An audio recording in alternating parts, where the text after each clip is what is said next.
টেস্টিবল চ্যানেলে আপনাদের সবাইকে অনেক স্বাগত। বন্ধুরা, আপনারা তো বাড়িতে কাঁচা আমের চাটনি, টমেটো চাটনি বা আনারসের চাটনি অনেক ট্রাই করেছেন। কখনো কি সজনের ডাঁটার চাটনি ট্রাই করেছেন? তো চলুন, আজ আমি আপনাদের সাথে শেয়ার করব এই সজনের ডাঁটারই রেসিপি। তো চলুন বন্ধুরা, রেসিপিটি শুরু করি। প্রথমেই আমি কড়াইতে জল দিয়ে দেব। জলের মধ্যে অল্প নুন দিয়ে জলটি কিছুক্ষণ ঢেকে ফুটতে দেব। এরপর জল যখন ভালো মতন ফুটে উঠবে, তখন আমি এর মধ্যে সজনের ডাঁটাগুলি দিয়ে দেব। এবার আমি সজনের ডাঁটাগুলিকে ভালো মতন নাড়াচাড়া করে নিয়ে এবার আমি এখানে অল্প হলুদ দিয়ে দেব। এবার ডাঁটাটিকে আমি ভালো মতন সেদ্ধ করার জন্য কিছুক্ষণ আমি এটিকে ঢেকে দেব। এই সময় আপনারা খেয়াল রাখবেন যাতে ডাঁটাটি কখনোই বেশি সেদ্ধ না হয়ে যায়। ডাঁটা যখন হালকা সেদ্ধ হয়ে যাবে, তখন আমি ঢাকনাটি আবার তুলে নেব। এরপর আমি এখানে পরিমাণ অনুযায়ী চিনি দিয়ে দিয়েছি।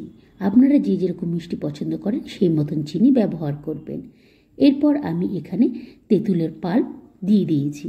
এখানেও আপনারা আপনাদের স্বাদ অনুযায়ী তেঁতুলের পাল্প অ্যাড করবেন। এরপর আমি সমস্ত উপকরণগুলিকে ভালো মতন নাড়াচাড়া করে নেব। যখন দেখব ভালো মতন ফুটে উঠেছে, তখন আমি এখানে এই মিশ্রণটি নামিয়ে রাখব।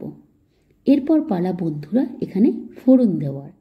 এর জন্য আমি এখানে কড়াইতে সাদা তেল দিয়ে দেব।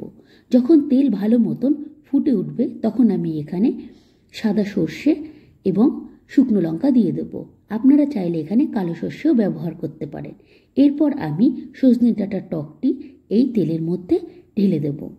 যখন ভালো মতন ফুটতে আরম্ভ করবে, তখন আমি এখানে এবার কাজু এবং কিশমিশ কুচি করে রাখা এগুলি আমি যোগ করে দেব। এরপর আমি একটু ভালো মতন এটিকে হতে দেব।